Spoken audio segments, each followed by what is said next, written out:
I'm Evan Falchuk. I'm the president of Best Doctors, and we are a global company that sells a service that helps people make sure they're getting the right care. And we sell that as a benefit of companies, employers' benefit packages. It's built into insurance products all around the world. We cover about 25 million people in 40 countries. So we get to see healthcare from a patient perspective, from a doctor perspective, and from the perspective of, healthcare systems all around the world. To give you just a brief sense of how what we do works, because I think it helps inform what I want to talk about here, I'll tell you a brief story. And it's about a case of someone that we helped. The person happens to be my brother. Although I imagine with, as you can imagine, with 20, 25 million people that we cover, we do thousands and thousands of cases a year, but I picked my brother's case because it's personal. He's actually, you may know of his work. He's the creator of the television program Glee, which some of you may watch. So about 2 years ago, just right around the time that Glee was getting started, he woke up one morning with complete numbness on one side of his body. And he is an active guy and lives out in LA and has a very good primary care doctor and went to be seen. And the doctor said, well, you might have done something exercising and give it a little time to see if it gets better, which they tried, and nothing got better. He went back again, and the doctor said, let's do an MRI of your neck and let's see what's going on, because you may have slipped a disc and maybe there's a cortisone shot we can give you. So he goes and he gets an MRI. And the read comes back and it says that he's got a malignant tumor in his spinal cord, very high up on his neck. And it was explaining the numbness, but it's in a very dangerous spot. So he was very quickly referred off to a leading neurosurgeon at an academic medical center in Los Angeles. It doesn't matter which one it is. But he was seen by a very excellent neurosurgeon, and the doctor told him during his visit, okay, listen, for these kinds of tumors, this is what I do. We do a round of radiation, which shrinks the growth of this tumor, and then I do a surgery where I cut open the spinal cord and I take out what I can or everything I can of this tumor, which is including getting some kind of margin around the tumor. But understand, we're talking about your spinal cord. So clean margin equals paralysis. And I don't know how much of that there's going to be.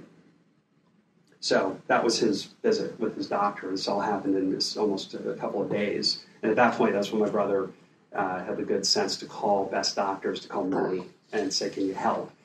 He had Best Doctors as a benefit of his job. Fox is an employee or client of ours. And he was treated like everybody else. So what we do is we started to collect his medical information. We did an intake with a nurse. We used nurses to do our initial intake, and the nurses spent a lot of time talking to the member and hearing what's going on. How are you diagnosed? What did they tell you? What happened? We get a release. We start to collect all the medical records, primary care notes, in his case, the radiology. If it's a cancer case in a place where they can do a biopsy, we get the pathology and have that read. And then we have internists who spend literally hours reviewing all of the medical information and seeing what's going on. And their job is to say, what could cause this? Not to say, okay, what do you do for a spinal cord tumor? Because I'm not a doctor, but I can tell you that a neurosurgeon would probably tell you that for spinal cord tumors, you radiate and operate. Their job was to say, this guy has numbness, he's got a finding on his radiology, what else could be going on?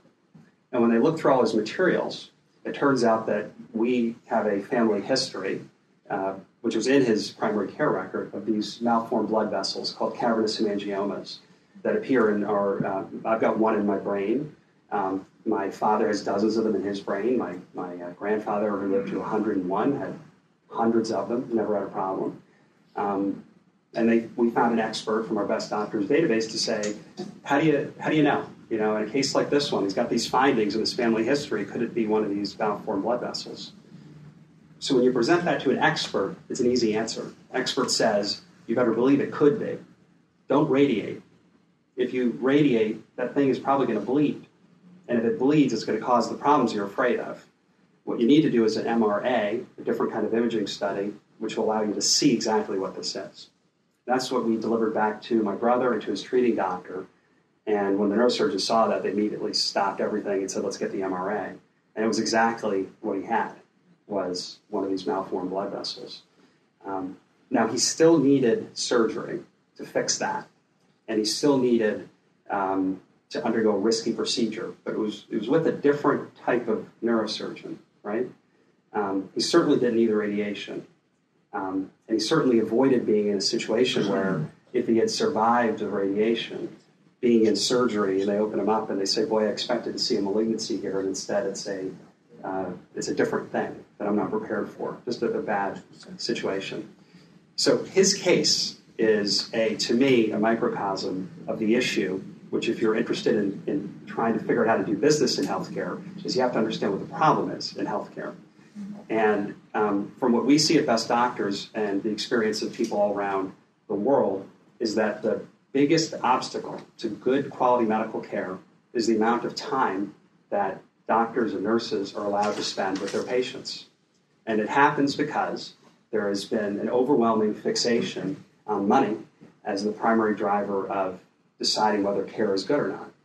So it's too expensive. Well, let's cut reimbursement rates to doctors. Okay, so doctors then end up seeing more patients in order to cover for their lost income, less time with each patient, quality of care gets lower.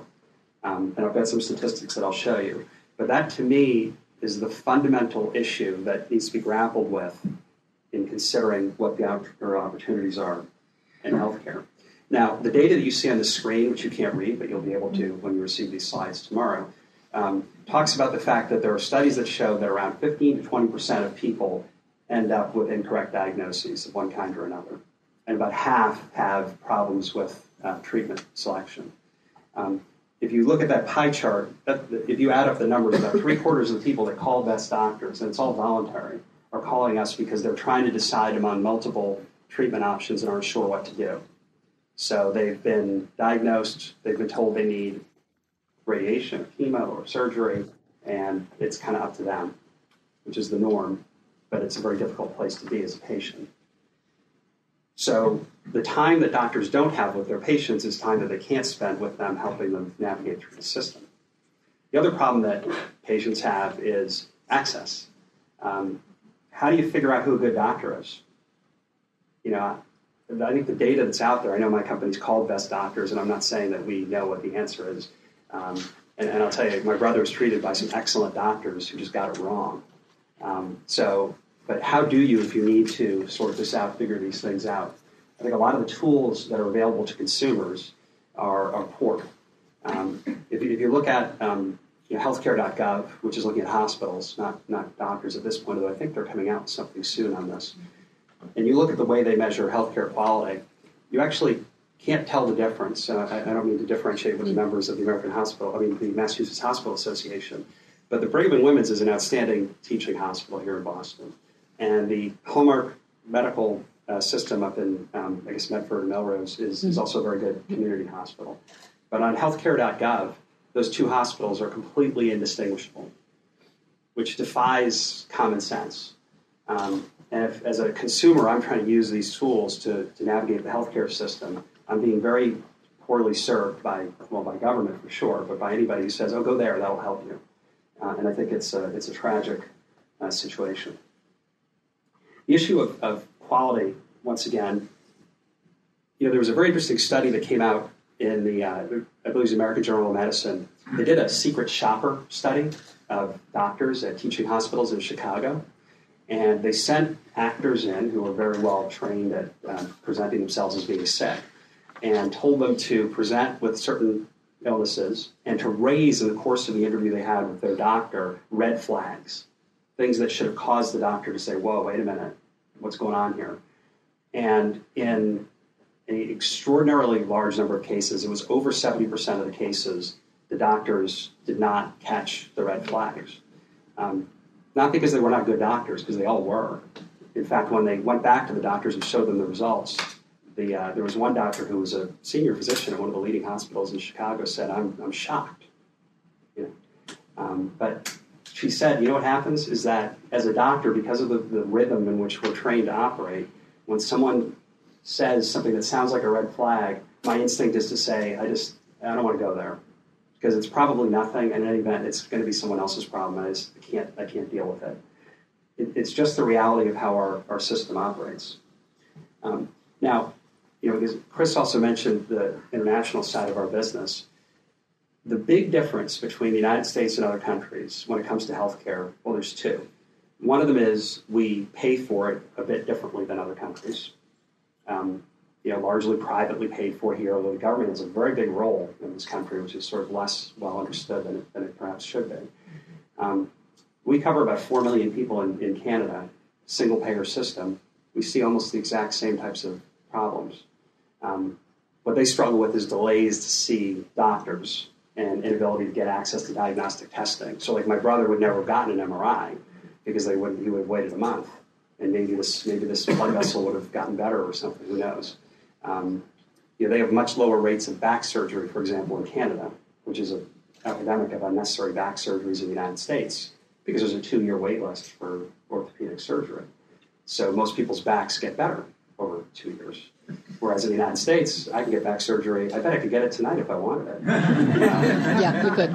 You think? Talk to me. All right. Fix you right up. I'm not asking. Willing to pay enough money. But I bet you I could. So that's a difference. The other difference that is different about the United States is we are actually much more consumer-oriented than people are in other countries. There's a tendency in Southern Europe where we do a lot of business, in South America we do a lot of business, in Asia we do a lot of business, even in Canada, which is very similar to the United States culturally, to be more respectful and sort of reliant on what the doctor tells you. Whereas Americans, we're the first people probably in the world to say to someone, who are you exactly and why should I listen to you? So I actually think we've got the best chance to make it through these kinds of struggles because the same thing exists in all these countries because we're willing to be pains in the neck, which I think is a good trait. And certainly those of you that are clinicians, please be a pain in the neck about your patients. So what are the opportunities? You could think of, this is one, by the way. What are the entrepreneurial opportunities? Well, I was thinking that here's a couple. One of them is if you can find a way to cure aging and reverse it, you will make a ton of money. So you should totally do that.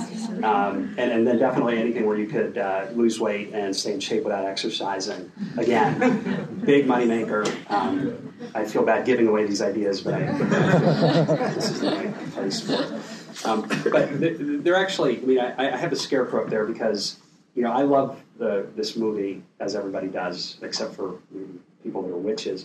But the scarecrow, Dorothy Lantinage, she doesn't know where she is. She doesn't know what to do. It's very much like when you get newly diagnosed with something. It's this strange, bizarre place. There's much fewer midgets involved or munchkins involved in most of these things. But she's told by everybody, follow the yellow brick road and you'll find the solution to your problems. So she goes. She's got no choice. And no one told her that there was going to be a crossroads at some point. Nobody. But she gets to one. And there's no one there to ask. Now, the scarecrow's there, and he says, I've seen a lot of people going different ways, and I don't really know which way to go. Just FYI, I don't have a brain. But Dorothy's got no choice, so she ends up being with him, and they go off on their adventures. This is like what it is to be sick in our healthcare system. You've got, maybe if you're lucky, you've got the doctor. But I believe that 15 minutes with your doctor is the same thing as being with a scarecrow, as great as your doctor is. It's not right, it's not fair, it's not sufficient. And that problem is not getting better. So as you think about the opportunities, think about ways in which you can help people navigate through the system. There are other things. You can think of these things towards a people, process, technology. And I've got these, of course, out of order in the way I've described them on here. But I'm fascinated by concierge medicine, which is, of course, a medical practice model in which people pay a fee and they get as much time as they want with their doctor. I'm fascinated with it because I think it's a good idea, but the problem is that it's not, you can't do that and provide care to everybody in the country. So if there's a way to think about doing that kind of same thing on a more comprehensive basis, I think that's a wonderful opportunity. Medical tourism has gotten a lot of press. And I think much of it is misguided, actually. The press around medical tourism is that people are going to leave the United States and go to Mexico or Costa Rica or India or Thailand to get bypass surgery and things like this. There's scant evidence that there's large numbers of Americans that are willing to do that. In fact, there were front page stories in the Wall Street Journal and the New York Times about this last year at 2 different times that interviewed the same patient, which I thought was really lame. Find someone else. I mean, yeah, there's one guy. But I do think there's an interesting opportunity for what I'm calling domestic medical tourism. Now, we work a lot with employers, and there's employers that are set up in locations where they don't have access to the kinds of teaching hospitals that we do here, but where people still get sick, and they want to find ways to get to these places. And their employers are trying to develop programs to say, listen, I'm in Western Massachusetts, but I want to be able to make sure I can send certain kinds of patients to Boston, or I'm in Kansas and I want to get people down to Houston, whatever it is. That actually, I think, will become a more significant part of our system. I think online tools will be interesting, and if you have ideas for ways to connect with patients, help them with social media, because a lot of people are doing this, with further ways of connecting with their doctors through the use of social media. I think that leverages the little bit of time that patients have in ways that are unique and interesting, and I think there's some interesting people trying this. One other area which I think is worth noting is that there are hospitals out there that are doing things differently. There's groups like Kaiser out in California, Mayo, that have their doctors essentially on salary, and they have a very different approach to treating patients than what we're used to seeing in the sort of mainstream healthcare setting. I know there's efforts in reform, at least